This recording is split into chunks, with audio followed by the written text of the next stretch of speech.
ভাই আমাদের কি করা দরকার আমি সবাইকে লক্ষ্য করে বলছি শুনে রেখে দাও আমাদের সর্বপ্রথম করা দরকার ঈমানটাকে ঠিক করা আল্লাহর উপরে ভরসা রাখা রাসূলুল্লাহ মুহাব্বত রাখা এ যুবকেরা তরুণীরা আব্বারা নায়ের সাথে অন্যায় বিরোধী করা এ ছেলেরা যুবকেরা আল্লাহ নবী যখন বাচ্চাটাকে জিজ্ঞাসা করলো বাবা ছেলে ছোট তোমরা যেতে পারবে না বাবা এই বাচ্চাটা পায়ের উপরে পড়তে বলতে লাগলে ইয়া রাসূলুল্লাহ হাবিবাল্লাহ এখন আমি আর ছোট না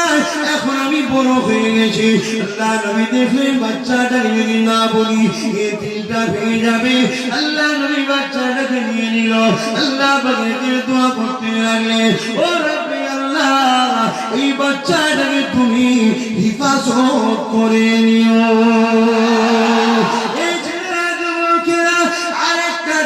ছিল দুই ভাই ছিল ওই ভাইটারও ছোট ছিল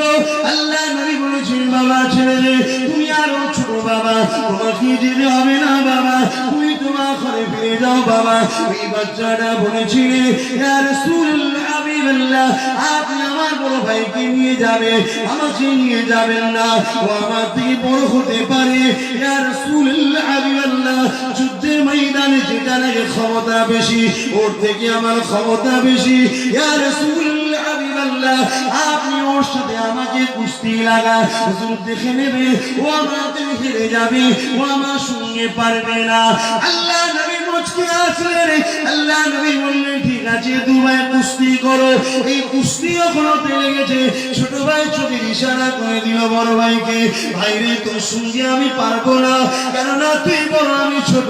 ভাই শুনেছি রাসূল বলেছে আল্লাহর জন্য হকের জন্য যে লড়াই করবে শহীদ হয়ে গেলে বেহিসাব জান্নাত পাবে যদি জিতে আসে পেটে তাও আল্লাহ তাকে জান্নাতি করে দেবে ভাই রাসূলের সাথে যাচ্ছি তুই তো জান্নাতি হয়ে যাবি আমি তোর ছোট ভাই আমি কি জান্নাতি হব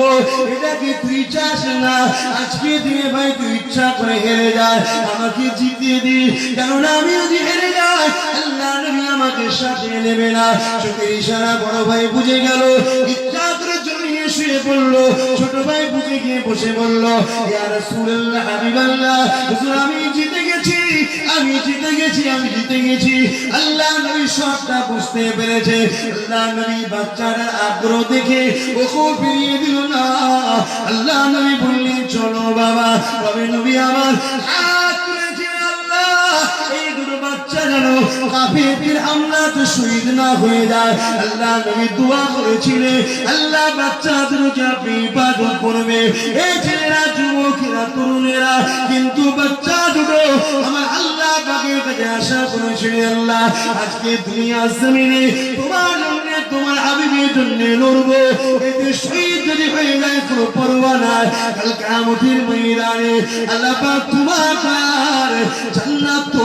পেয়ে যাবো।